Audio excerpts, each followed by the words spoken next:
Yawa, yun ko po Bisaya, no? Ako sa una nga nagkasala ko ni kanang isyo ni Belma sa unang andi ba? Kaming mga Bisaya lagi buhay ka. Sakit yung mga istorya sa ko sa una. Karon, naibagong babae nga na isyo karon, di ninyo ibasi nga man, di mo kabulong English. Yang agi ninyo, di ano na ninyo.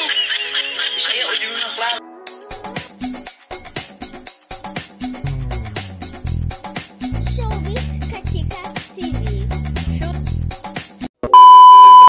Hello mga kachika! Dahil ilang araw na ang usap-usapan sa social media ang issue ng mag-asawang Andy Eigenman at Pilmar Alipayo patungkol nga sa apam BFF ni Pilmar, kaya naman napakarami sa mga netizens ang nagbibigay ng kanyang comment sa issue na ito. Lalo na nga sa tutu for tattoo ng mag-BFF na sinasabi nga ng lahat na ang meaning nga daw nito ay today, tomorrow, forever.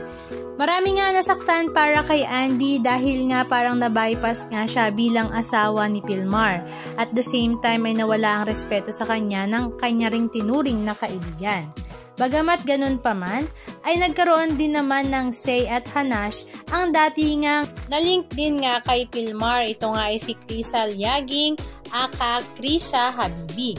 Siya nga ay hindi nga nakapagpigil at nag-comment nga sa mga netizens. Bakit nga daw nung time na siya ang nalilink kay Pilmar ay talaga namang bonggang-bongga ang pangbabash ng mga ito sa kanya at tinawag pa nga raw siyang burikat.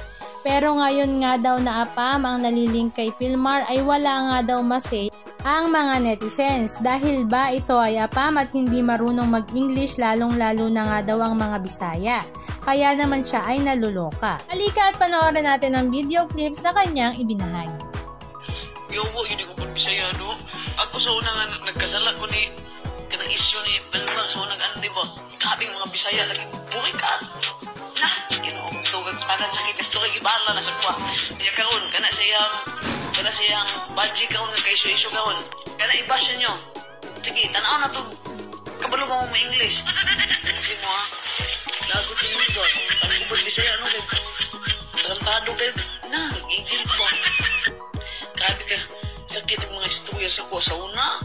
Karon naibagong babae nga na isyo karon, di ninyo ibasi nga man, di mo kabulong English. Yang agi ninyo, di ano na ninyo. Bisaya o di mo na klaro, no?